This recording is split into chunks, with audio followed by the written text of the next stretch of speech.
Hello friends. അപ്പോൾ ഇന്നത്തെ എൻ്റെ യാത്ര എന്ന് പറഞ്ഞാൽ ഇരിഞ്ചയം വെള്ളച്ചാട്ടത്തിലോട്ടാണ്. ഇരിഞ്ചയം വെള്ളച്ചാട്ടം സ്ഥിതി ചെയ്യുന്നത് തിരുവനന്തപുരം ജില്ലയിലാണ്.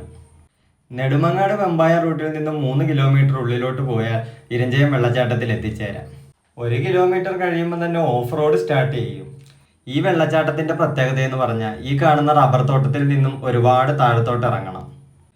ഇങ്ങനെ ഒരു വെള്ളച്ചാട്ടം ഉള്ള കാര്യം തന്നെ ഒരുപാട് ആളുകൾക്ക് അറിയില്ല. എൻ്റെ ഒരു സബ്സ്ക്രൈബറാണ് ഈ വെള്ളച്ചാട്ടത്തിനെ പറ്റി എന്നോട് പറഞ്ഞത്. ഫാമിലിയൊക്കെ ആയിട്ട് വന്നാൽ എൻജോയ് ചെയ്യാൻ പറ്റുന്ന സ്ഥലമാണെങ്കിലും അങ്ങോട്ട് ഇറങ്ങുന്ന കാര്യം ഇത്തിരി ടാസ്ക്കാണ്. ഈ കാണുന്ന വഴിയിലൂടെയാണ് അങ്ങോട്ട് നടന്നിറങ്ങുന്നത്. മുകളിലായി കുറച്ച് വീടുകളുണ്ട്. അവിടെ ചോദിച്ചപ്പോൾ അവിടുത്തെ ആളുകൾ പറഞ്ഞു അങ്ങോട്ട് പോകുന്നതിന് കുഴപ്പമൊന്നുമില്ല, നോക്കി സൂക്ഷിച്ച് പോകണമെന്ന് പറഞ്ഞു. പിന്നെ ഇപ്പം മഴ ടൈം ആയതുകൊണ്ട് തെന്നി വീഴാതെ നോക്കണമെന്ന് പറഞ്ഞു.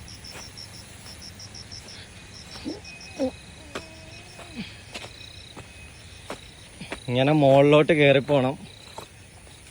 നല്ല കയറ്റമാണ്. ഈ മുകളിലാണെന്നാ പറഞ്ഞ്.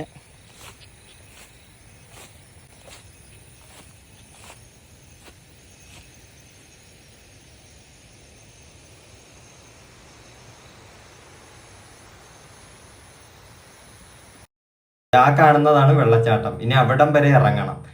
ഇപ്പൊ വീഡിയോയിൽ കാണാൻ അടുത്താണെങ്കിലും അങ്ങോട്ട് ഇറങ്ങി പോകുക എന്നുള്ളത് നല്ല പാടുള്ള കാര്യം തന്നെയാണ്. ഇത് കണ്ടോ, അങ്ങോട്ട് പോകുന്ന വഴികളാണ്. പാമ്പുണ്ട്, അട്ടയുണ്ട് എന്നൊക്കെയാണ് അവിടുത്തെ വീട്ടുകാർ പറഞ്ഞത്. അതുകൊണ്ട് വളരെ സൂക്ഷിച്ചാണ് അങ്ങോട്ട് പോകുന്നത്. അതുമല്ല, ഇത് വൈകുന്നേരം 6 മണി സമയം കൂടിയാണ്. ഇരുട്ട് വീണ് കഴിഞ്ഞാൽ പിന്നെ ഭയങ്കര പാടാ. ഇവിടെ സ്ട്രീറ്റ് ലൈറ്റ് പോലും ഇല്ല. പിന്നെ മൊബൈലിന്റെ വെട്ടത്തിൽ വരിക എന്നുള്ളത് മാത്രമേ ഉള്ളൂ. രാത്രി ആയതുകൊണ്ടാണ്, സന്ധ്യാസമയം ആയതുകൊണ്ടാണ് ഇത്ര വെട്ടക്കുറവ്. ഇല്ലെങ്കിൽ കുറച്ചുകൂടി ക്ലാരിറ്റിയിലൊക്കെ വീഡിയോ എടുക്കാമെന്നും പറഞ്ഞാൽ വന്നത്. പക്ഷെ ഞാനിത് കണ്ടുപിടിച്ച് വന്നപ്പോഴത്തേക്കും ഒരുപാട് വൈകി.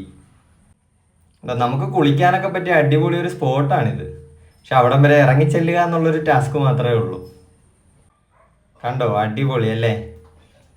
എന്തായാലും ഞാൻ ഒരുപാട് ബുദ്ധിമുട്ടിയാണെങ്കിലും അങ്ങോട്ട് തന്നെ യാത്ര തുടർന്നുകൊണ്ടിരിക്കുകയാണ്. ഇരുട്ടുന്നതിന് മുമ്പ് വെള്ളച്ചാട്ടത്തിന് അടുത്തെത്താനുള്ളൊരു ശ്രമത്തിലാണ് ഞാൻ. വെള്ളത്തിനടുത്തൊന്നും വീടുകളൊന്നുമില്ല, ചുറ്റും റബ്ബറും കാടും മാത്രം. ആഹാ, അടിപൊളി. ഫൈനലി ഞാൻ അവിടെ എത്തിച്ചേർന്നു. കുളിക്കണമെന്നൊക്കെ ഉണ്ടായിരുന്നു. പിന്നെ ഇരുട്ട് വീഴുമെന്നുള്ള പേടി കൊണ്ട് കുളിക്കാനൊന്നും നിന്നില്ല. ഒരു ദിവസം രാവിലെ ഇവിടെ വരണം. നിങ്ങൾക്കും വരാൻ പറ്റിയ ഒരു അടിപൊളി സ്പോട്ടാണ് കേട്ടോ. വനമാണെങ്കിലും വന്യമൃഗങ്ങളൊന്നും ഇല്ല. പിന്നെ കാട്ടുപന്നി രാത്രി സമയങ്ങളിൽ ഇറങ്ങാറുണ്ടെന്നാണ് ഇവിടുത്തെ വീട്ടിലെ ആൾക്കാരൊക്കെ പറഞ്ഞ്. അടിപൊളി. കൊല്ലം ഭാഗത്തുനിന്ന് വരുന്നവർക്ക് തെന്മല കുളത്തൂപ്പുഴ വഴിയും തിരുവനന്തപുരം ഭാഗത്തുനിന്ന് വരുന്നവർക്ക് നെടുമങ്ങാട് നിന്നും വെമ്പായം പോണ റൂട്ടിലൂടെ ഇവിടെ എത്തിച്ചേരാം. ഇത് കണ്ടോ, ഇനി എനിക്ക് ആ മുകൾ ഭാഗം വരെ കയറി പോകണം. എൻ്റെ വണ്ടി അവിടെയാണ് പാർക്ക് ചെയ്തിരിക്കുന്നത്.